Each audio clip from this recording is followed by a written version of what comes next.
بسم الله الرحمن الرحيم الحمد لله والصلاة والسلام على رسول الله وعلى آله وأصحابه ومن والاه أما بعد فقد قال الله سبحانه وتعالى في القرآن الكريم بسم الله الرحمن الرحيم إن الله وملائكته يصلون على النبي يا أيها الذين آمنوا صلوا عليه وسلموا تسليما اللهم صل على سيدنا محمد وعلى آل سيدنا محمد وبارك وسلم بالشكر اللهم صل على سيدنا محمد وعلى آل سيدنا محمد وبارك وسلم আমরা আল্লাহ পাকের মেহেরবানিতে আমাদের সাপ্তাহিক যে ধারাবাহিকতা সেই ধারাবাহিকতায় আজকে দরসুল হাদিস আমার নবী সাল্লাল্লাহু আলাইহি ওয়াসাল্লামের মিশ্রিত কিছু বাণী আমরা এই হাদিসে পাকের দর্শে জারি রাখি। মাঝখানে কিছু কিছু বিষয় যখন উত্থাপিত হয় এবং প্রচুর দেশ থেকে আমাদের লোকজন, স্থানীয় আপনাদের এখানকার ইংল্যান্ডের আমাদের লোকজন, কিছু বিষয় যখন প্রশ্ন আসে তখন আমরা আমাদের দর্শগুলোতে এই বিষয়গুলো শামিল করে নিই। আমি আজকে আমাদের সম্মানিত আলেম উলামা, আমি তো সিনিয়রদেরকে বলতে পারবো না, প্রশ্নে আসে না, আমাদের বয়সী, আমাদের চেয়ে কম বয়সী জুনিয়র ওলামা ইকরাম যারা আছেন, আমি বিশেষ করে ওনাদের দৃষ্টি আকর্ষণ করব। কিছুদিন আগে বাংলাদেশে বেশ কিছু ঘটনা ঘটেছে, তার মধ্যে কিছু ঘটনা লোমহর্ষক এবং বেদনা বিধুর। তার মধ্যে একটা বিষয় আমাদের খুব বেশি নজরে এসেছে, আপনারাও শুনেছেন নিশ্চয়ই। কোনো এক মসজিদের এক ইমাম, উনি কথা প্রসঙ্গে বলেছেন, এক্সাম্পল দিতে গিয়ে আল্লাহকে অফিসার বলেছেন, নবী করিম সাল্লাল্লাহু আলাইহি ওয়াসাল্লামকে পিয়নের সাথে তুলনা দিয়েছেন। নাউজুবিল্লাহ বলেন। আমরা আপনাদের একটা বিষয় ছিল যে আমরা মানে সাথে সাথে কেন কথা বলে ফেললাম না, খুব কঠিনভাবে।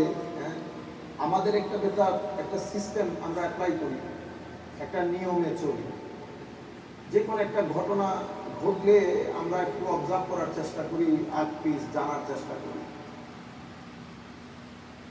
আমরা পুরোপুরি ঘটনাটা শুনেছি, ওই যিনি করেছেন তার জবান থেকেও শুনেছি। এর মধ্যে আমাদের কিছু ভাইয়ের প্রতিবাদও আমরা ফেসবুকের মধ্যে দেখেছি বড় বড় জায়গা থেকে, এবং আমাদের আরো একজন তো নিউজ পেপারের মধ্যে সাক্ষাৎকারও দিয়েছিল। বিষয় বড় আফসোসের বিষয় হচ্ছে, অসম্ভব আফসোসের বিষয় হচ্ছে যে আমরা প্রত্যেকটা বিষয়ের মধ্যে মাঝখানে না এসে দুই পক্ষে, মানে একটা এফরাতের দিকে চলে যায়, একটা তফরিতের দিকে চলে যায়, অর্থাৎ বাড়াবাড়ির দিকে। প্রথম বিষয় হচ্ছে আমরা অনেক কিছু নিয়ে ফ্রাস্ট্রেটেড সোসাইটির মধ্যে, এক।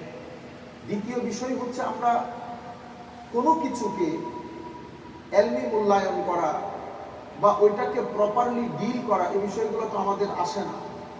আমরা বিভিন্ন কারণে সোসাইটির মধ্যে এক একজন এক এক মেন্টালিটি নিয়ে বসবাস করি। অন দ্য টপ মরিচ মশলা এগুলো বেশি খায়, সবকিছু নিয়ে আমরা এক্সট্রিম পর্যায়ে চলে যাই। সবকিছু নিয়ে আমাদের সোসাইটির মধ্যে দুইটা মেন্টালিটি আছে।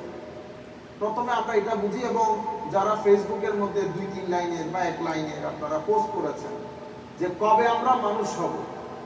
কারণ ঘটনা ঘটেছে, ইমাম সাহেব পিয়ন বলেছেন, এবং দীর্ঘদিন ধরে ইমাম সাহেব আমার নবীর মিম্বরে বসে যে কোনো একটা পক্ষকে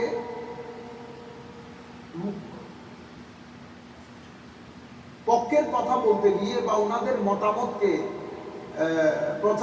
প্রসারিত করতে গিয়ে উনি ইতপূর্ব বেশ কিছু মন্তব্য করেছেন।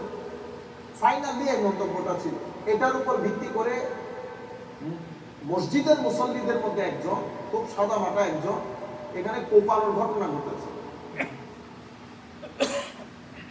এখন এটার মধ্যে পক্ষে বিপক্ষ হয়ে গেছে।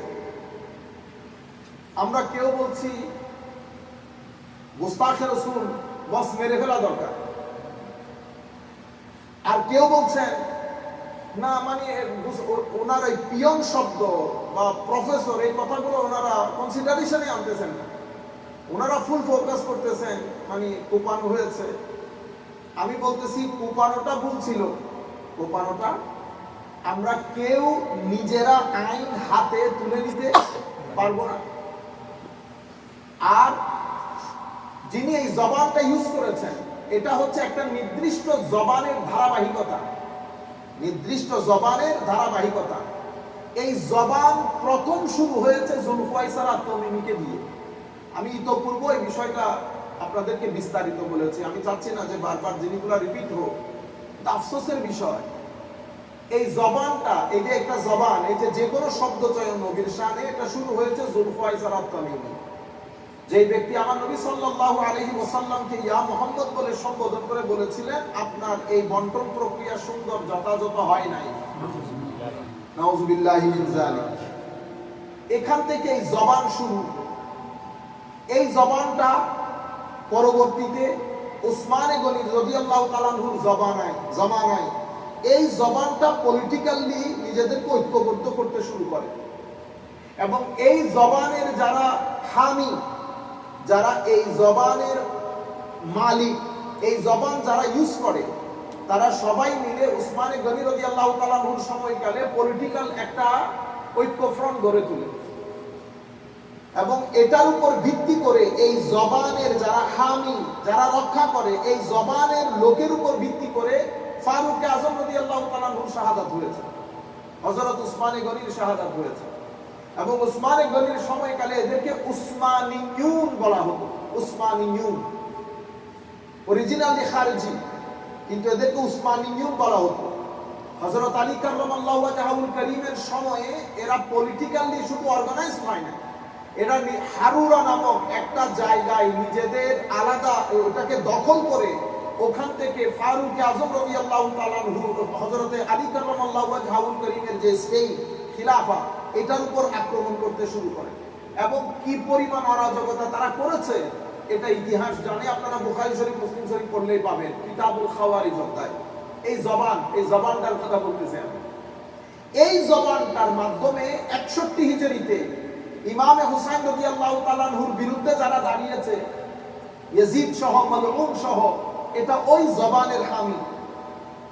এই জবানটা এরপরে 300 হিজরিতে ইমাম ইবনে জাওজি রাহমাতুল্লাহ আলাইহির সময়কালে এই জবানটা নিজেদেরকে এই আসল মুসলমান দাবি করে তারা আল্লাহ রাব্বুল আলামিনের শানে, রাসূল পাকের শানে এই ধরনের লফজ ইস্তেমাল করা শুরু করেছে। আল্লাহর হাত আছে, পা আছে, নাউযুবিল্লাহ।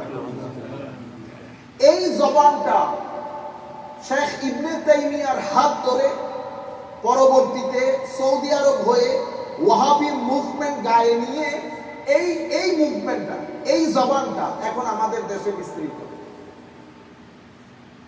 সময়ে সময়ে এই জবান আপনি দেখবেন, এই যে আমার নবীকে লা হাওলা ওয়ালা কুওয়াতা কুফর না বাসত, আমি এগুলা বলতে চাচ্ছি না। এই যে লফজের চাকর, আমার নবী এবিসিডি জানেন না, হযরত খাদিজাতুল কুবরা ইনট্যাক্ট না, এই ভদ্রলোক যারা এখন ভদ্র সেজেছেন, আমি কবে মানুষ হব একটা প্রাণীর জবানে শুনি না। আমার নবীর শানে বেটা ইমাম আমার নবীর মিম্বরে দাঁড়িয়ে তুমি পিয়ন বললা কেমনে? তোমার মতো বেয়াদব মিম্বর রাসূলে দাঁড়ানোর কথা না, তুমি মিম্বর রাসূলে দাঁড়ালি কেমনে আমার নবীর? আর সুন্দর সুন্দর এই হাবা কাবা জুব্বা পরে আপনারা যারা সভ্য সেজেছেন, কবে মানুষ হব? এগুলো আমাদের থেকে আমাদের কেসাস করা দরকার। কেসাস যেই হত্যা করেছে বা কুপিয়েছে তার কেসাস হওয়ার আগে শানের সাথে যারা বেয়াদবি করেছে গুস্তাখ, তাদের কেসাস হওয়া দরকার। আপনারা বুঝতে পেরেছেন? কিন্তু আমরা কোন দিক দিয়ে সীমা লঙ্ঘন করবো না। আল্লাহ পাকের মেহেরবানি, আপনারা চিনেন আমাদেরকে, আমরা কখনো কোনো জায়গায় এদিকেও সীমা লঙ্ঘন করি না, এদিকেও সীমা লঙ্ঘন করি না। আমি নফসে মাসালাটা আপনাদেরকে বুঝাই। প্রথম কথা, যারা ফতোয়া চেয়েছেন, আমি আপনাদেরকে বিনয়ের সাথে অনুরোধ করব, আমি ফতোয়া দিতে পারবো না, কারণ আমি মুফতি না। আমি যখন বলেছি আমি মুফতি না, তো বাংলাদেশে এখানে যত ওয়াজ কালাম করে ওনারা ফতোয়া দিতে পারবেন না এই বিষয়ে। আমাদের এখানে, আমি প্রথমে একাডেমিক কথাটা বলে ফেলি, আমাদের এখানে মাযহাবে হানাফি বা উলামায়ে কেরামের মধ্যে যে ফকিহ যে তবাকা যারা ফতোয়া দেন, এদের 7টা তবাকা আছে, 7টা তবাকা। ইমাম ইবনে আবিদিন শামী রাদিয়াল্লাহু তাআলা আনহু ওনার রাসূল মুফতি কিতাবের মধ্যে বিষয়গুলো লিখেছেন এবং এটা উলামায়ে কেরাম সবাই জানে। তাইলে মানে ফুকাহায়ে কেরামের স্ট্যাটাস 7টা, সিনিয়রিটি জুনিয়রিটির উপর ভিত্তি করে। সবচেয়ে টপ হচ্ছে ওই সমস্ত মুজতাহিদ যাদেরকে বলা হয় মুজতাহিদ ফি শারঈ, শরীয়তের মধ্যে মুজতাহিদ, যেমন 4 মাযহাবের 4 ইমাম। তাই এরা হচ্ছে টপ একেবারে। আচ্ছা, এরপরে হচ্ছে মুজতাহিদ ফিল মাযহাব।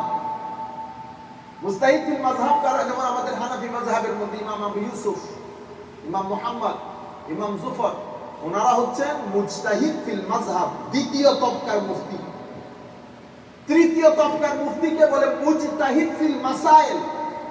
মুজতাহিদ ফিল মাসাইল মানে যে এই সমস্ত ফিকহ ফতোয়ার ক্ষেত্রে মুজতাহিদ ফি শারঈ ইমাম কেরামের স্পষ্ট কোনো নাস টেক্সট নাই, ওই বিষয়গুলোতে যারা ইজতিহাদ গবেষণা করে ফতোয়া বা হুকুম দেন, ওনাদেরকে মুজতাহিদ ফিল মাসাইল বলে। এতটুকুনের মধ্যে টপ সিনিয়রিটি মানসাব খাতম। এরপরে নিচের তবকার দিকে চলে আসে। এরপরে আমরা আসহাবুত তারজি বলে কাউকে, আসহাবুত তাখরিজ, আসহাবুত তারজি, আসহাবুত তামিজ, যারা তাখরিজ করে এদেরকে আসহাবুত তাখরিজ বলি। মাসলা মাসাইলগুলো কিতাবপত্র থেকে ডিরাইভ করে, আসহাবুত তাখরিজ বলি। আসহাবুত তারজিহ একই মাসলার মধ্যে কয়েকটা হুকুম, একই মাসআলার মধ্যে এখানে আমি কোন হুকুমটাকে প্রেফারেন্স দেব, কোন হুকুমটা প্রাধান্য পাবে, এই কাজটা যারা করেন তাদেরকে আমরা আসহাবুত তারজিহ বলি। এরপরে আসহাবুত তামিজ আছে। তাহলে ফুকাহায়ে কেরামের মধ্যে 7টা তবকা আছে, 7টা তবকা। আপনি যিনি ফতোয়া দিচ্ছেন, আপনি বেটা নিজের দিকে তাকাবেন আর এই সব তবকা সাথে রাখবেন, আপনি কোন তবকার মধ্যে পড়েন। প্রথম 3 তবকা তো প্রশ্নই আসে না, এরপরে তাখরিজ প্রশ্নই আসে না। তারজির ক্ষেত্রে আপনি ভালো করে দেখবেন বেটা, আজকে কিতাবপত্রগুলো নিয়ে বসে দেখবেন, আমরা যার কিতাব পড়ি মাদ্রাসার মধ্যে ইমাম হেদায়ার ইমাম মারগেনানি রাহমাতুল্লাহি আলাইহি ওয়া নাফা'না বিউলুমিহি ফিদ দারাইন আমিন, ইমাম মারগেনানির তবকা কোনটা সেটা একবার চেক করবেন। ইবনু আবিদিন শামী রাদিয়াল্লাহু তাআলা আনহু, উনার তবকা কোনটা সেটা একবার খেয়াল করবেন। এরপরে দুইজনের সাথে আপনাকে মিলাই দেখবেন। আপনারা যখন সবাই ফতোয়া দেওয়া শুরু করেন, দেখেন আমরা কেউ বাচ্চাদেরকে আলিফ বা পড়াই, উনিও কিন্তু মাওলানা সাহেব। আমরা কেউ জুমার মসজিদে খুতবা দেই, উনিও মাওলানা সাহেব। আমরা কেউ মাদ্রাসার মধ্যে আলিম ফাজিল কামিল পর্যন্ত পড়ান, উনিও আল্লামা সাহেব। কেউ ফিকা পড়ান, কেউ হাদিস পড়ান, প্রফেসর। কিন্তু এই যে তবকাগুলা ভাগ ভাগ, এখন এগুলার মাধ্যমে একজন যে ফেকা ফতোয়া দেওয়ার যোগ্য হয়ে যাবেন এমনটা না, এটা আলাদা একটা বিষয়। এখন সমস্যা হচ্ছে দুটি জিনিস আপনারা মাথায় রাখবেন এবং আমাদের সকলের মাথায় রাখা দরকার। যদিও এটা দুইটা জিনিস, কিন্তু এটা এক জিনিসের 2 নাম বলতেছি আমি এখন। একটা হচ্ছে হুরমতে দ্বীন, আর একটা হচ্ছে হুরমতে রাসূল সাল্লাল্লাহু আলাইহি ওয়াসাল্লাম। তাইলে হুরমতে দ্বীন রক্ষা করা আমার উপর ফরজ, অনুরূপভাবে আমার নবীর হুরমত রক্ষা করা আমার উপর ফরজ। কিন্তু দুইটা এক জিনিস। বা হুরমতে দ্বীন যেমন নামাজ, দোয়া, তাসবিহ, তাহলিল, দ্বীন, ইসলাম, ইহসান, শরীয়ত, তরিকত, সব মিলে দ্বীন। দ্বীন যত জিনিসের উপর,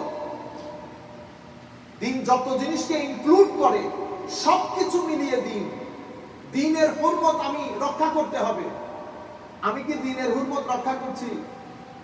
আমার মা বোনরা যখন গায়ে হলুদের অনুষ্ঠানে অরাজকপূর্ণ অশ্লীল কাপড় চোপড় পরে মুসলমানি নাম ধারণ করে আগুন, হাবি জাবি এগুলা দিয়ে আপনি মুসলমান পরিচয় দিয়ে আব্দ নেকার আয়োজন করে যখন কাজগুলা করবেন, আপনি হুরমতের দিন নষ্ট করেছেন, দ্বীনের হুরমতকে ভুলণ্ঠিত করেছেন, হারাম হয়েছে আপনার উপর, লানত করে এগুলোর কারণে। আচ্ছা, আমি ওয়াজের ময়দানে বসে ওরে বাপ্পার, ওরে সিটার, আপনি কি করেছেন? দ্বীনের হুরমত নষ্ট করেছেন। কেউ সিগারেট খাওয়া দেখাচ্ছেন, কেউ নায়িকাদের কিচ্ছা কাহিনী বর্ণনা করছেন, কেউ অতি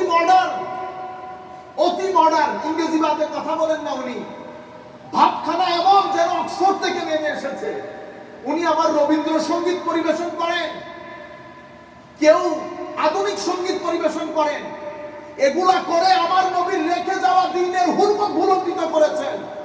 আল্লাহ, আল্লাহ রাসূল, আল্লাহর ইজ্জতের কসম করে বলতেছি, প্রত্যেক ব্যক্তিকে জবাবদিহি করতে হবে। আমি করলে আমাকেও জবাবদিহি করতে হবে। এবং যারা এই সমস্ত ভিডিওগুলো আপনাদের ফেসবুকে শেয়ার করেছেন শুধুমাত্র রাজনীতির খাতিরে, শুধু রাজনীতির খাতিরে, কেউ কথা বলেন নাই, কারণ প্রত্যেকে পার্লামেন্টে যেতে চাচ্ছেন, সেই কারণে সাপে নেউলে একসাথে হয়ে গেছে। যারা পুরো জিন্দেগি কিতাব লিখেছে এই সমস্ত আইডিওলজির বিরুদ্ধে, যাদের বাপ দাদা, যাদের পরদাদা, যাদের আসাতেজায়ে কেরাম শত শত কিতাব লিখেছেন এই সমস্ত আইডিওলজির বিরুদ্ধে, তারা এখন একসাথে বসে মিটিং করতেছে। ঘটনা কি? শুধুমাত্র ওই পার্লামেন্টে বসার জন্য সব কিছু জায়েজ হয়ে গেছে। আফসোস, আমি সাদাকে সাদা, কালোকে কালো বলতে পারবো না, আমি সোমবারকে সোমবার বলতে পারছি না। মজলিসের নামে, মাহফিলের নামে, তাফসীরে কোরআনের নামে আমি যা কিছু করার করেছি, তাফসীর আপন জায়গায় রয়ে গেছে, মিল্লাত উম্মাহ আপন জায়গায় রয়ে গেছে।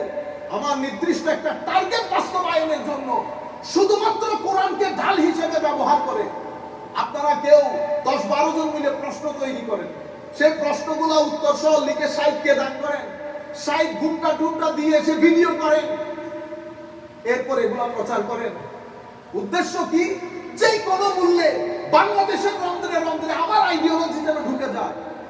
পিয়ন বলার পরে আপনি কোন এপিসোড তো করলেন না, আমার নবীর শানে লফজে পিয়ন যায় কিনা, পিয়ন শব্দটা আমার নবীর শানে যায় কিনা, আসমান কেন ভেঙে পড়ে না তোদের উপর? খারেজিয়া, ওয়াহাবিয়া, গুস্তাখিয়া রাসূলের এক বাজার গরম করেছে এবং আমাদের তরুণ প্রজন্ম এটা শুনে শুনে সয়ে হয়ে গেছে, এখন আর এগুলা গায়ে লাগে না। ডিভোর্স শব্দ আমরা কেউ উচ্চারণ করতাম না, ডিভোর্স, তালাক শব্দ সমাজে উচ্চারিত হইতো না, কিন্তু নাটক সিনেমা করে করে ডিভোর্স ডিভোর্স ডিভোর্স বলে বলে এখন আমাদের লজ্জা শরম চলে গেছে। এখন বাবা পুত্র কথা বলার সময় ডিভোর্স বলতে আর কোনো অসুবিধা হয় না, কারণ আপনি যখন বারবার একটা শব্দ ইউজ করবেন অটোমেটিক্যালি আপনার হায়া চলে যাবে। এতগুলো এলিট ক্লাসের উলামা, এক ব্যক্তি দিনকে খুশি করতাম, আমার নবীর রূহ খুশি হতো, অথচ তাদের কাউকে কোনো কিছু বলা হলে আসমান ভেঙে পড়ে। কিন্তু কেউ বলতেছে এবিসিডি জানে না, কেউ যার যা মন চায় তা কর, কেন বলে নাই? আল্লাহ হাদিসে পাকে আছে, বুখারী শরীফের হাদিস, ইন্না লিল্লাহি ওয়া ইন্না ইলাইহি রাজিউন। ওয়াস্তকরিলের নাম দিয়ে কেউ সিগারেট খাইতেছে এমনি, তাইলে এটা হচ্ছে আমরা হুরমতের দিন নষ্ট করতেছি, হুরমতের দিন নষ্ট করতেছি। একজন আরেকজনকে বেদাতি ফতোয়া, অমুক সমুক, কাফের, মুশরিক, হুরমতের দিন বলণ্ঠিত হচ্ছে। প্রত্যেক ওয়াইজিনকে বলবো, আমি সহ আর কতগুলো জাহেল মূর্খ আছে মাইক একটা নিয়ে দাঁড়িয়ে যাবে, আরে বেটা তোমার যেই কথা ঘরে বলার কথা, রুমে বলার কথা, ভাইদের সাথে, বোনদের সাথে, ছাত্রের সাথে, সেটা পুরো দুনিয়াকে শোনায়। জবান কি? ফেসবুকের পোস্ট দেখলে মুর্দা জিন্দা হয়ে যাবে এদের জবান। লা হাওলা ওয়ালা কুওয়াতা ইল্লা বিল্লাহিল আলিয়্যিল আযীম।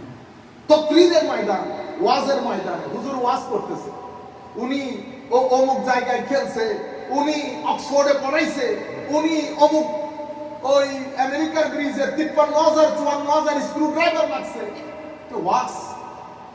তাইলে আমরা কি করেছি? হুরমতের দিন নষ্ট করেছি, দ্বীনের হুরমতকে বলণ্ঠিত করেছি।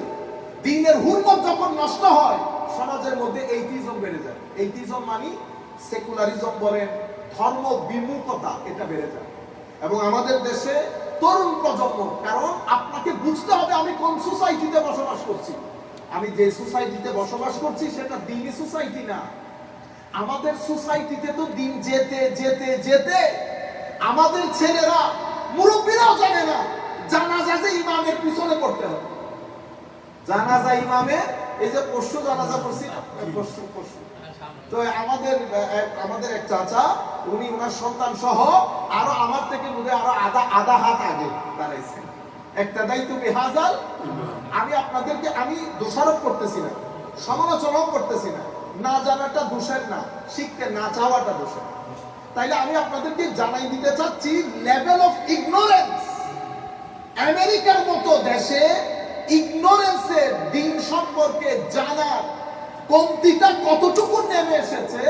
এক ভদ্রলোক জানেও না জানাজার নামাজ হোক, জামাতের নামাজ হোক, আমাকে যে ইমামের পিছনে দাঁড়াইতে হবে এতটুকু আইডিয়া হবে।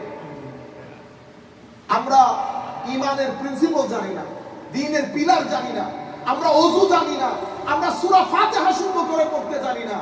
এই ধরনের একটা মাহৌলের মধ্যে আমাদের ওয়াজ তাকরীর কেমন হওয়া দরকার ছিল। আমরা ঘৃণার ছড়াছড়ি বাদে আল্লাহর ইজ্জতের কসম কিয়ামতের ময়দানে কেউ নড়াচড়া করতে পারবো না, আমি সহ কেউ নড়াচড়া করতে পারবো না। আসেন আমরা শুদ্ধ হই। আমাদের উপর জাতির অনেক কিছু এখনো জাতিকে দেওয়ার আছে। তরুণ প্রজন্মের উলামায়ে কেরামকে বলবো আল্লাহর ওয়াস্তে পড়েন, অতঃপর পড়েন, অতঃপর পড়েন, এরপরে সিজদা দেন, এরপরে বাহিরে আসেন তাকরীরের জন্য। এটা হাসি মজাকের জায়গা না। এক তাকরীর, এক ওয়াজ দিয়ে পুরো রবিউল আউয়াল শেষ, এক ওয়াজ দিয়ে পুরো রবিউল সানি শেষ। একই কথা এক ব্যক্তির পক্ষে 4-5 স্টেজে বলা কিভাবে সম্ভব? একই ওয়াজ, একই ক্যাসেট, 50,000 টাকা যাবো না, 70 ছাড়া যাবো না। প্রত্যেক আর কিছু তো আছে এলিট, আবার ফর্ম ফিল আপ করতে হবে 1 লাখ, 1.5 লাখ, 2 লাখ নেন টাকা। না নিলেও বাঙালির ঝামেলা, না নিলে দিবে না কেউ, না বললেও কেউ দেয় না। না দেবে কেমনে? আপনারা যা করার সব আমার মতো হয় না, বেকুব। বুঝতে পেরেছেন?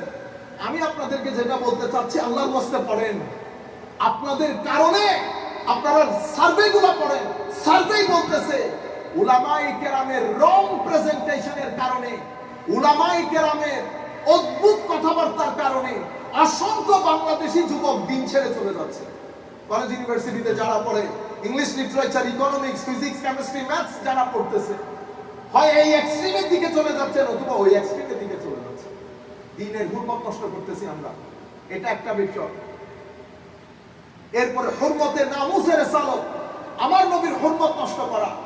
আমার নবীর হুরমত নষ্ট করা মানে আমার নবী সাল্লাল্লাহু আলাইহি ওয়াসাল্লামের শানকে ছোট করা, খাটো করা, ইস্তিখফাফ করা, ইস্তিহকার, হাকির করা। যেটাকে আমরা বাংলা বা আমাদের পার্সিয়ান ভাষায়, আমাদের বাংলাদেশ, ইন্ডিয়া, পাকিস্তানে আমরা বলি গুস্তাখিয়ে রাসূল। এটাকে আমরা আরবির মধ্যে শাতেমে রাসূল অথবা সাবুর রাসূল বলে। মানে নবী করিম রউফুর রহিম সাল্লাল্লাহু আলাইহি ওয়াসাল্লামকে গালিগালাজ করা, গালিগালাজ করা, আমার নবীর শানে শব্দ চয়নে বেয়াদবি করা, নবীর শানকে ছোট করা, খাটো করা। এই জন্য একটা জিনিস পরিষ্কার জেনে রাখেন, আমি সবাইকে অনুরোধ করব, আমরা এক্সট্রিম না হই, আমরা মাঝখানে থাকি। কারণ পুরা পৃথিবী এখন উঠে পড়ে লেগেছে আহলুস সুন্নাহ ওয়াল জামাত তথা তরিকত পন্থীদের উপর উগ্রতার ফতোয়া লাগানোর জন্য পুরা পৃথিবী উঠে পড়ে লেগেছে। কারণ পৃথিবীর মিডল ইস্ট থেকে যে দিন প্রমোটেড হয়েছে, সেটা এখানকার সেনেট এবং ইংল্যান্ডের জায়গায় পার্লামেন্ট হাউসে পরিষ্কার হয়ে গেছে যে এদেরকে আমরা ফান্ডিং করেছি, এরা পুরো পৃথিবীর মধ্যে উগ্রতার বাজার গরম করেছে, এক্সট্রিমিজমের বাজার গরম করেছে। পৃথিবী তাদের কারণে শঙ্কিত না, পৃথিবী খুব ভয় করে সুফি ইসলামকে, তরিকতপন্থীদেরকে।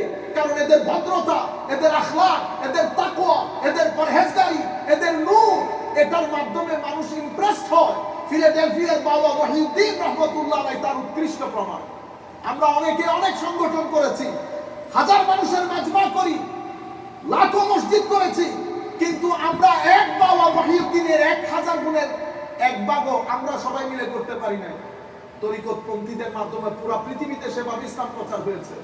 পৃথিবী এখন চাচ্ছে আমাদের উপর সেই উগ্রতার ধাব্বা লাগিয়ে দিতে। আমাদেরকে বুঝতে হবে আমরাও কেন জানি দিনের পর দিন ওই উগ্রতার দিকে চলে যাচ্ছি। তরিকতপন্থীরও কিন্তু উগ্রতার দিকে চলে যাচ্ছি। একটা বিষয় পরিষ্কার, সেটা হচ্ছে আগে ওরা পরিভাষাটা বুঝি আমরা, গুস্তাখিয়ে রাসূল, যেটা আমার নবীর শানকে ছোট করা, খাটো করা, এটাকে আমরা গুস্তাখিয়ে রাসূল বলি, কিন্তু পরিভাষার মধ্যে এটাকে বলে শাতেমে রাসূল। শাতেমে রাসূল, সাব্বুর রাসূল, আমার নবী সাল্লাল্লাহু আলাইহি ওয়াসাল্লামের সাথে অসামঞ্জস্যপূর্ণ কথা বলা, গালি দেওয়া, এটাকে গুস্তাখিয়ে রাসূল বলে। যারা আমার নবীর শানে সাব করে, শাতম করে, গালি দেয়, তাদের ব্যাপারে উম্মতে মুসলিমার ইজমা, কোন ইফবাত ছাড়া, যে সেই ব্যক্তি জাহান্নামের কুকুর এবং তার সাজা হচ্ছে মৃত্যুদণ্ড। তার সাজা মৃত্যুদণ্ড। সব শাতম, শাতেমে রাসূল, যেই ব্যক্তি শানে রিসালাতের মধ্যে বেয়াদবি করবে, সেই ব্যক্তির সাজা মৃত্যুদণ্ড। এটা নিয়ে উম্মতে মুসলিমার কোন কালে কোনো ইখতিলাফ ছিল না। মাসলা কিন্তু এটা নিয়ে না, এটা আমরা সবাই একমত। মাসলা হচ্ছে সব ধরনের কথা সাব্বুর রাসূলের মধ্যে পড়ে কিনা। শাতেমা মানে এই ঘটনাটার মাধ্যমে এটা শাতমুর রাসূল, আমার নবীর শানে গালি দেওয়ার যে মাসআলা, সেটার ভিতরে এটা আসে কিনা, ইখতিলাফ হচ্ছে ওটা নিয়ে। সুতরাং এখন এটা নিয়ে ডিসিশন কে দিবে? ওই আমি আপনাদেরকে শুরুতে 7 তক্তা বলে দিয়েছি। যদি ফতোয়া নিয়ে আমার কাছে আসেন তাহলে তো দুনিয়াও যাবে, আখিরাতও যাবে। কারণ আমি তো হুদুদ গুলা জানি না। আমি তো এমনিতে গরম গরম গরম কথা বলবো, 2-4টা বই পড়ছি, অতটুকু। আমি আপনাদেরকে একটা হিস্টোরি বলি। এই যে বিষয়, এই বিষয়ের উপরে উম্মতে মুসলিমের ঐক্যমত্য থাকার কারণে রেগুলার কোনো কিতাব প্রথম যুগে এভাবে লেখা হয় না।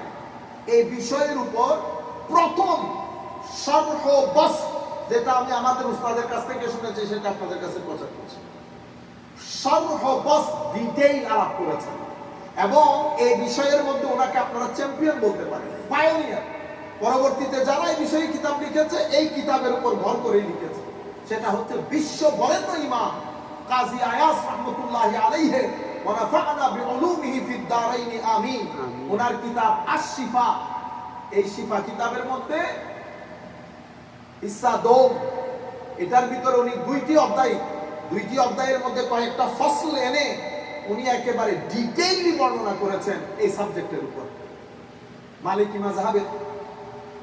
আচ্ছা, এটার পরে এই সাবজেক্টের উপরে অন্যতম কিতাব শেখ ইবনে তাইমিয়ার কিতাব আস-সারিমুল মাসলুল আলা শাতিমির রাসূল। আস-সারিমুল মাসলুল আলা শাতিমির রাসূল মানে রাসূল পাকের শানে গুস্তাখিকারীর উপরে খোলা তরবারের বাণী। এটা লিখছে ইবনে তাইমিয়া, এটা লিখছে ইবনে তাইমিয়া। তো ইবনে তাইমিয়া, আমি আপনাদেরকে বলছি মালিকি মাযহাব, যদিও উনি কিছু মাসলার ক্ষেত্রে করেছেন, ওনার ব্যাপারে একটু বেশ কিছু কথাবার্তা আছে। আকীদার ক্ষেত্রে আমরা ইবনে তাইমিয়াকে নেই না। আমি আজহার ইউনিভার্সিটির ছাত্র হিসেবে বলতেছি, আমরা ওখানেও নেন না, আমাদের আইম্মায়ে কেরাম, আমাদের আসাতিজায়ে কেরাম আরব বিশ্বে নেন না, কিন্তু ফিকহ ফতোয়ার ক্ষেত্রে গ্রহণ করেন। আমি যেটা আপনাদেরকে বলতে চাচ্ছি, এই বিষয়ে ওনার এই কিতাবটা উনিও লিখেছেন ডিটেইলি। এরপরে তৃতীয় কিতাব, এটা আপনি বলতে পারেন শাফিঈ মাযহাব থেকে ইমাম সুবুকি লিখেছেন। উনি লিখেছেন উনি লিখেছেন আস-সারিমুল মাসলুল, আর ইমাম সুবকি লিখেছেন আস-সাইফুল মাসলুল। উনি লিখেছেন আলা শাতিমির রাসূল, ইনি লিখেছেন আলা সাব্বির রাসূল। তাইলে ইমাম সুবকিটা হচ্ছে আস-সাইফুল মাসলুল আলা সাব্বির রাসূল সাল্লাল্লাহু আলাইহি ওয়াসাল্লাম। এগেইন একই কথা, যারা শানে রিসালাতে বিয়াদবি করবে, কিন্তু সব বিয়াদবি দিয়ে তাকফীর হয় না। আরেকটা বিষয় আপনাদেরকে, আচ্ছা আমি কিতাবের নামগুলো শেষ করে দিই। তাইলে এটা হচ্ছে তৃতীয় কিতাব। কিন্তু হানাফি মাযহাবের মধ্যে মনে রাখবেন, বিভিন্ন অধ্যায়ে, বিভিন্ন কিতাবের, স্পেশালি কিতাবুল ইরতিদাদ, রিদ্দার অধ্যায়ে, মানে ধর্ম ছেড়ে দেওয়ার যে অধ্যায়, সেই অধ্যায়ের মধ্যে আংশিক আলোচনা তো জরুর হয়েছে। আমি বলতেছি কম্প্রিহেন্সিভ বুক এই সাবজেক্টের উপরে এভাবেই ইতিহাসের মধ্যে আমাদের মুসলিম উম্মার মধ্যে লিখিত হয়েছে।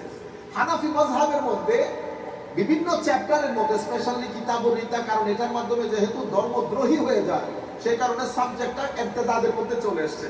কিন্তু রেগুলার কিতাব রচনা করেছেন যখন ইবনু আবিদিন শামী এই কিছু বছর আগে, 250-300 বছর আগে, উনি এসে দেখলেন এই বিষয়ে হানাফি মাযহাবের মধ্যে কোনো কিতাব নাই। তো উনি এই বিষয়ের উপরে পরিপূর্ণরূপে ওনার একটা রেসাইল আছে, মানে অনেক ছোট ছোট পুস্তিকার সমাহার, এটাকে আমরা মজমুআয়ে রাসায়েলে ইবনে আবিদিন শামী বলি।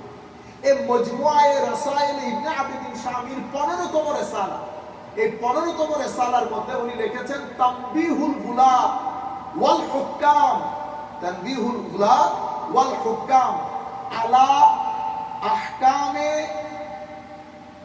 সাইয়্যিদিল আনাম, আলা আহকামে শাতিমে সাইয়্যিদিল আনাম। এটা হচ্ছে ওনার কিতাবের নাম। অর্থাৎ হুজুর করিম সাল্লাল্লাহু আলাইহি ওয়াসাল্লামের শানে গুস্তাখি বিষয় নিয়ে তানবীহ করা হচ্ছে উলাতুল হুকাম, রাষ্ট্রপ্রধানকে। তাহলে এটা হানাফি মাযহাব, এটা প্রায় আমরা যদি হিসাব করি প্রায় বড় পেজে হলে তো 250-300 হয়। নরমালি আমরা A4 সাইজের কিতাবের প্রায় 400-450 পেজের কিতাব, যদি আমরা এটাকে রিসালা বলছি। তো এই কিতাবটা ছাপা হয়েছে, এটার পক্ষে আবার উনি নসমুল মুফতি, ওই কিতাবের মধ্যে উনি এই কিতাবের হাওলা দিয়েছেন, শারহ বাস্তের সাথে ডিটেইল আলাপ করেছেন।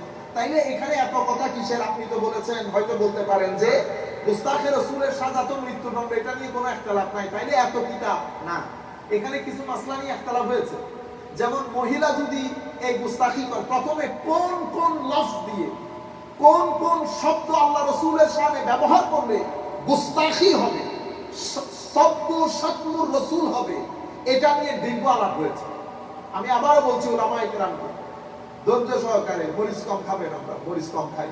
আমি আগে জিনিসটা বুঝেন, প্রথমে কোন কোন শব্দ ব্যবহার করলে আল্লাহ রাসূলের শানে গালি গলুজ হবে এবং এটার জের ধরে ওই ব্যক্তি শাতেমে রাসূল হিসেবে কনসিডার্ড হবেন, গুস্তাখ হিসেবে কনসিডার্ড হবেন এবং তাকে মৃত্যুদণ্ড দেওয়া হবে।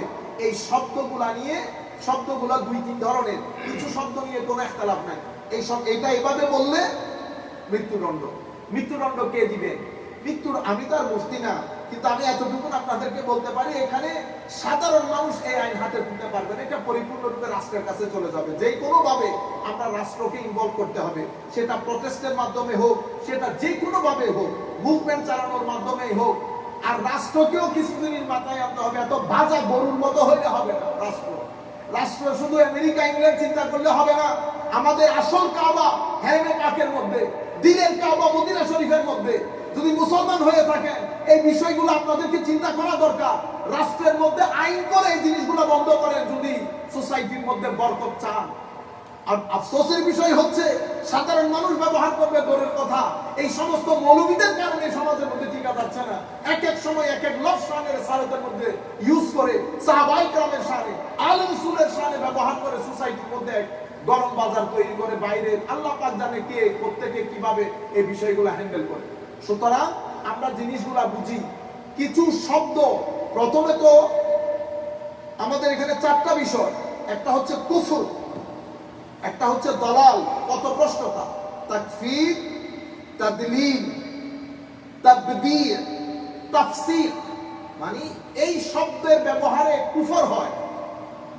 সকল শব্দের ব্যবহারে কুফর হয়, কিছু শব্দের ব্যবহারে কুফর হয়, কিছু শব্দের ব্যবহারে পথভ্রষ্টতা হয়, তাদলিল, গুমরাহ। কিছু শব্দের ব্যবহারে বেদাত হয়, কিছু জিনিসের মাধ্যমে বেদাত হয়, আর কিছু জিনিসের মাধ্যমে ফিস্ক হয়। এখন আমাকে তো বুঝতে হবে ফিস্কের বাউন্ডারি, বেদাতের বাউন্ডারি, দালালতের বাউন্ডারি, কুফরের বাউন্ডারি। এখন আপনি যদি আমার কাছে ফতোয়ার জন্য আসেন, আমি তো কোনো বাউন্ডারি জানি না, আমি সোজা কুফরের কাছে নিয়ে যাই, বিসমিল্লাহ, নো কুফরের ফতোয়া। কুফরের ফতোয়া না দিলে তো বাইরে আলো হয় না। আপনি দেখবেন, যদি আপনারা দেখেন যে হুজুর এখানে বিষয়ে কথা বলেছেন, অমুক বিষয়ে কথা বলেছেন, আমরা কেউ দেখবো না। যদি দেখেন যে হুজুর ওই বিষয়ে গরম হয়ে কুফরের ফতোয়া দিয়েছেন, সবাই দেখে দেখে ঘুমাবে। এই কারণে ভিউ বেশি হয়, ভিউ বেশি হলে পয়সা বেশি। তো এটা আলাদা জিনিস। আমি আপনাদেরকে বলতেছি, আল্লাহর ওয়াস্তে ঠান্ডা মাথায় চিন্তা করেন, আমারে গালি দেন পারলে কোনো অসুবিধা নেই। আমি আপনাদেরকে বলতেছি, সবকিছু দিয়ে তাকফীর হয় না, সবকিছু দিয়ে তাদলিল হয় না। সবকিছু দিয়ে তাবদী হয় না, সবকিছু দিয়ে ফিসক হয় না। ফিসকের বাউন্ডারি আলাদা, বেদাতের বাউন্ডারি আলাদা, দলালের বাউন্ডারি আলাদা, কুফরের বাউন্ডারি আলাদা। ওইভাবে আমার নবীর শানে কিছু শব্দ চয়ন কুফর, এটা নিয়ে কারোর কোনো ইখতিলাফ নাই। কিছু শব্দের মধ্যে ইখতিলাফ নাই, কিছু শব্দের মধ্যে ইখতিলাফ আছে। অমুক ইমাম বলেছেন এটা দিয়ে তাকফীর হবে না, গুস্তাখি হবে না, শাতম হবে না, আর কিছু উলামা বলেছেন এটা দিয়ে শাতম হবে। এখন উলামায়ে কেরাম কোর্টের মধ্যে কেস যাবে, যেটা ফয়সালা হয়। আমি তো মুফতি না, আমি জাস্ট আপনাদেরকে বিষয়গুলো জানান দিচ্ছি যাতে মনের দরজা জানালা খুলে। আর এর পরবর্তীতে ধরেন মানে কোন কোন মাসলার ক্ষেত্রে উলামায়ে কেরামের মধ্যে ইখতিলাফ হয়েছে। কোন মহিলা যদি গুস্তাখি করে তার সাজা কি হবে, যেটা হানাফি মাযহাবের মধ্যে এটা নিয়ে ইখতিলাফ হয়েছে।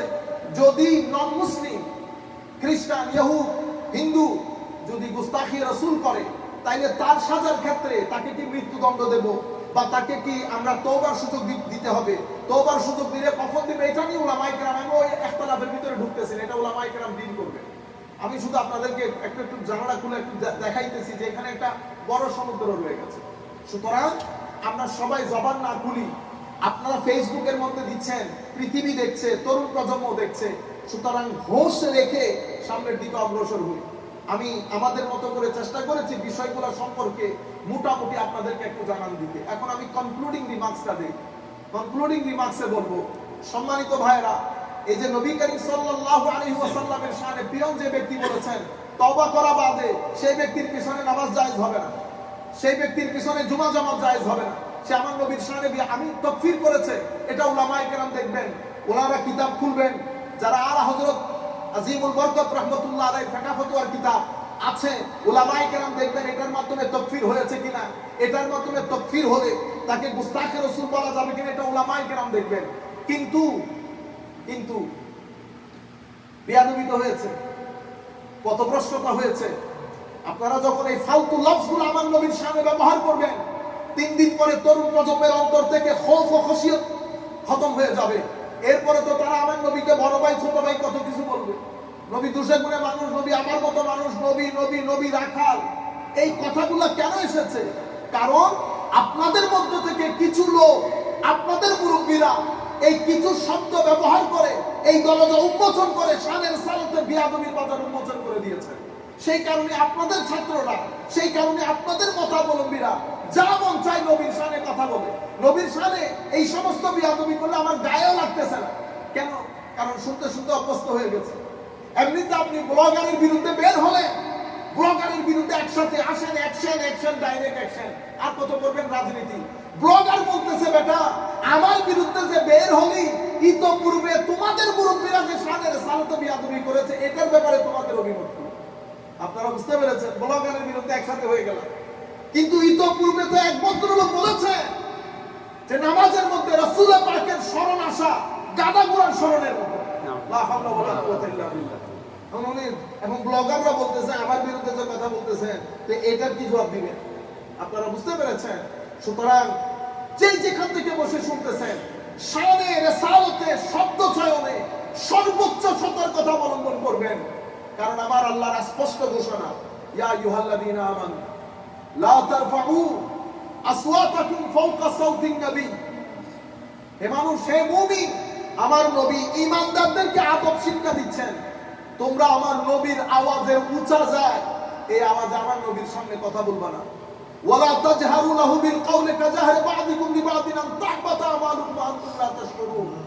এবং পরস্পরের মধ্যে যে শব্দ চয়ন করো সেটা আমার নবীর শানে করবা না। এগুলা করলে তোমাদের আমল নষ্ট হবে, বুঝতেও পারবা না।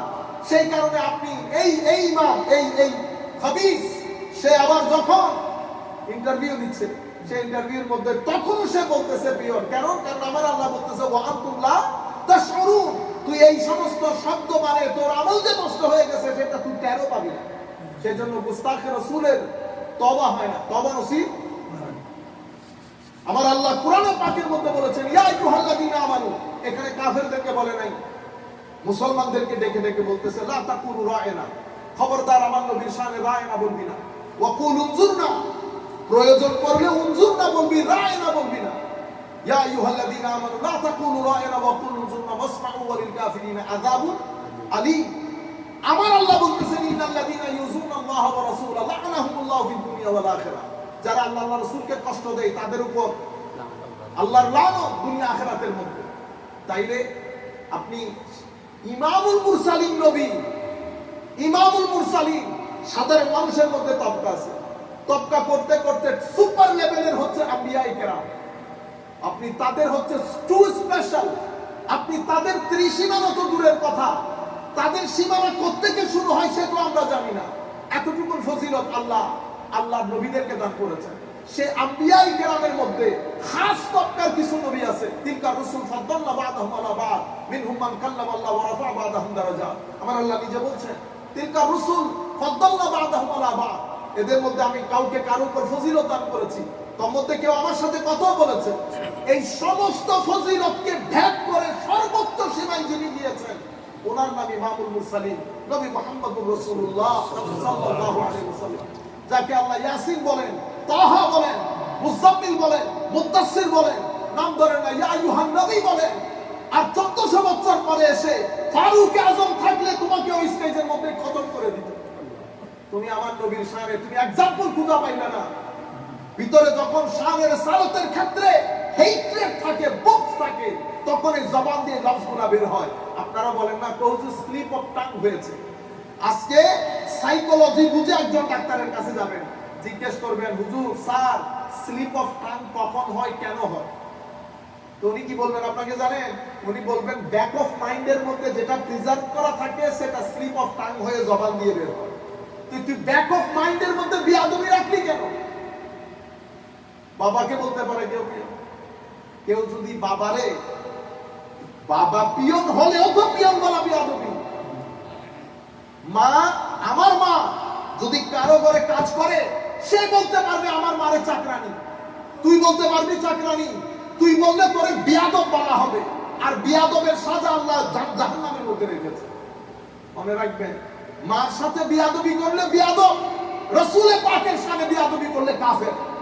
কিন্তু আমি সাধারণ উলামায়ে কেরামকে বলছি, আমরা এতটুকু এই যে আমি কথাগুলো বলতেছি, কেন বলছি জানেন? আমি আপনাদেরকে তর্জ তরিকা শিখাইতেছি। আমি কিন্তু তাকফীর করতেছি না, আমি বলতেছি না কাফের হয়ে গেছে না, আমি এতটুকুনের মধ্যে সীমাবদ্ধ থাকি। তাহলে সোসাইটির মধ্যে একটা ভীতি সঞ্চার হবে শানে রাসূল রিসালাতের কথা বলার ক্ষেত্রে। কিন্তু আপনি যখন তাকফীর করতে যাবেন তখন আপনি আপনার সিনিয়র আলেমের সাথে কনসাল্ট করবেন, করে বলবেন হুজুর আপনারা এই বিষয়ে একটা মতামত দেন। তাহলে আমরা যদি আমরাই ফেসবুকের মধ্যে ফতোয়া দেওয়া শুরু করি তাইলে এটা খতরনাক হবে। আল্লাহ রাব্বুল আলামিন আমাদের হামি ও নাসির হোক। মাওলাই করিম আমাদেরকে কবুল করুক, ভুল ত্রুটি আল্লাহ রাব্বুল আলামিন ক্ষমা করুক, আমাদেরকে আমাদের আয়েন্দা নসলকে এই খারিজিয়তের গণজোয়ার থেকে রক্ষা করুক। আমিন। এই প্রথম আমি তরুণ প্রজন্মের উলামায়ে কেরাম আপনারা জিজ্ঞেস করেন হুজুর খারিজিয়তের হঠাৎ করে এত প্রভাব। ইবনে তাইমিয়া প্রমোটেড হচ্ছে এই সৌদি আরব হুকুমতে আসার পরে প্রথম সুযোগটা পেয়েছেন ওনারা, পেয়ে এখন যা মন চাই যেভাবে মন চাই করতেছে। দোয়া করেন আল্লাহর দরবারে আল্লাহ রাব্বুল আলামিন যেন আমাদের হামি ও নাসির হন। আরেকটা বিষয় আপনাদেরকে পরিষ্কার করে দিই,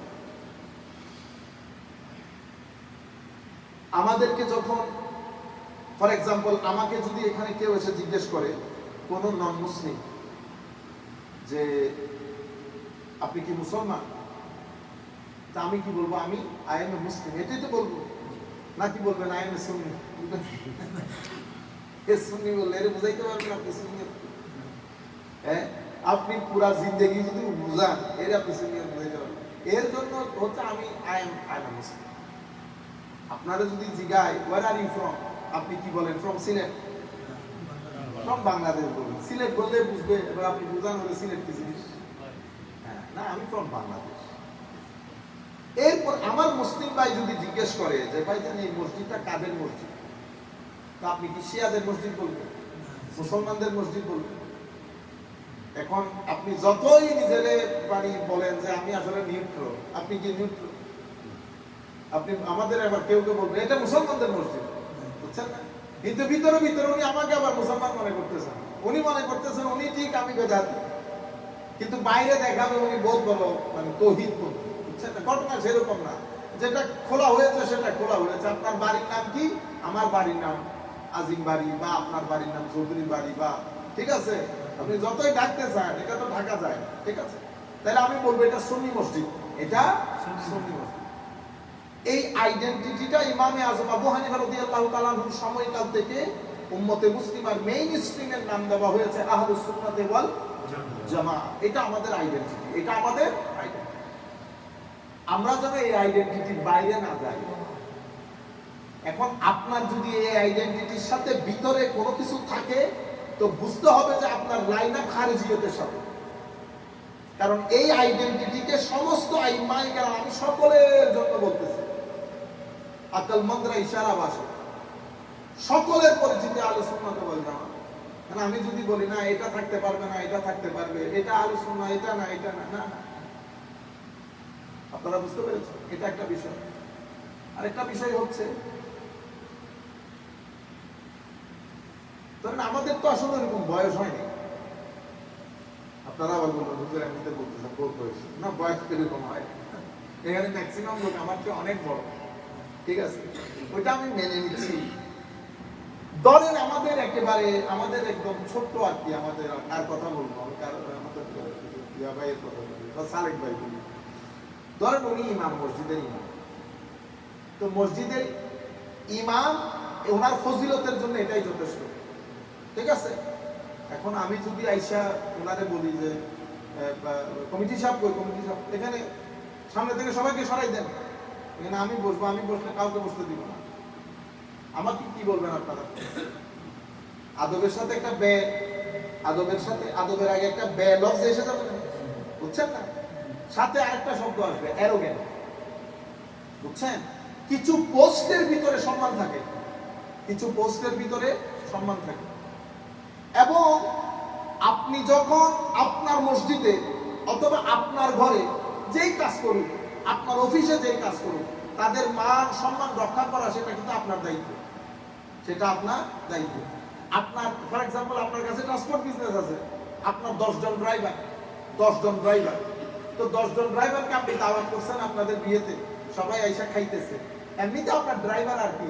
তখন যদি ওদেরকে কেউ চেয়ার থেকে তুলে দেয়, তোমরা একটু পরে বসিও, আমাদের গুরুত্বপূর্ণ মেহমান আছে, বলেন তো দেখি এটা কি হয়েছে, এখন বেয়াদবি হয়নি?